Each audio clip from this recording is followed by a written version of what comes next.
परिस्थितियों में हो रहा है ये भी आप जान गए हो। एक संगीन अपराध में लिप्त एक व्यक्ति जिसे बार बार पार्टी बढ़ा रही थी, उसके हौसले को क्षेत्र की जनता ने जो कि दोबारा चुन के भेज दिया तो उसका हौसला वैसे ही और था। लेकिन आखिरकार देर सवेर न्याय होता ही है।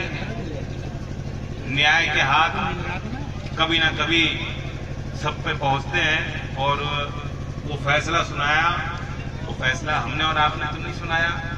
देश की न्याय प्रक्रिया के तहत देश के न्यायालय में उन्होंने दोषी करार दिया, और जब वो दोषी हैं दंगा भड़काने के तो फिर वो जनप्रतिनिधि होने लायक नहीं, वो जनता की सेवा करने लायक नहीं।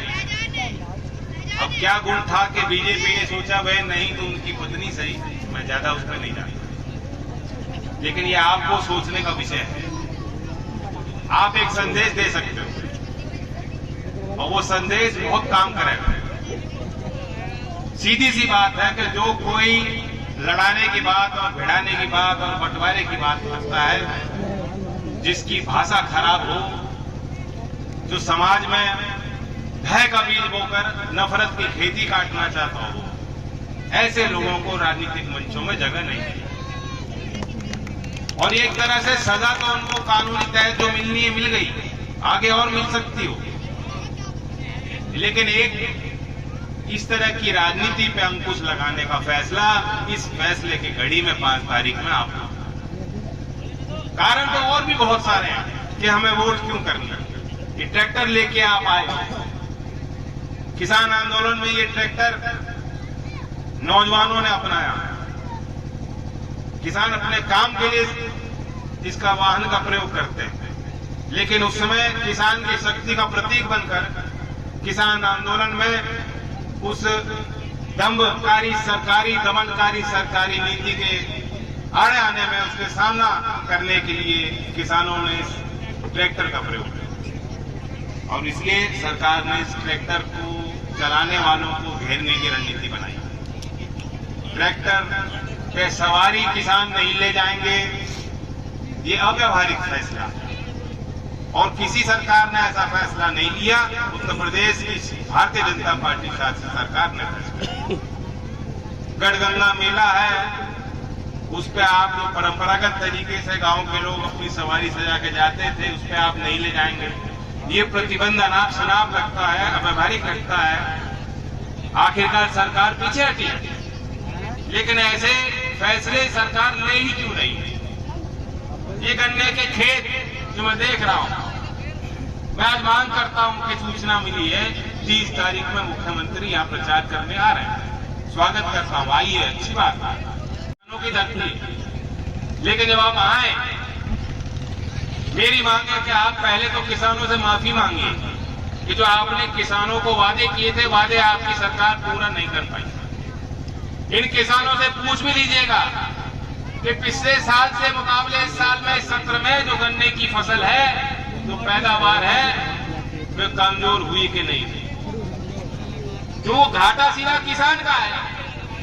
इस सरकार की नीति समझ लीजिए, आपकी पैदावार कमजोर होगी तो वह घाटा व जोखिम भी आप ही को उठाना है, सरकार मदद नहीं करेगी। और आपसे पूछ रहे किसानों से, योगी जी मुजफ्फरनगर में आके कि लागत कितनी बड़ी है और दाम तय करें। माफी मांगे आपसे कि अब तक उन्होंने दाम घोषित क्यों नहीं किया। किसी काम में ऐसा होता है क्या कि आप अपना माल बना के दे दो और पेमेंट मांगो ही मत। पेमेंट मत मांगो। जो एक नकदी फसल होती है, नकदी फसल है, 14 दिन में, जिसमें स्पष्ट कानून प्रावधान है कि आपको पेमेंट मिल जाना चाहिए। ये कोई उपकार नहीं कर रही सरकार, ये आपका हक है, ये आपका हक मारे बैठे हैं। बड़े लोगों की मदद करने के लिए सरकार जुट जाती है। इनका मत चले तो पूरा देश अदानी का कारखाना बन जाएगा। और आज जो आप जमीन के मालिक हो, अपने खेती के मालिक हो, अपने तकदीर के मालिक हो, आप इनके बंधुआ मजदूर बन जाओ। ये इनकी रणनीति है।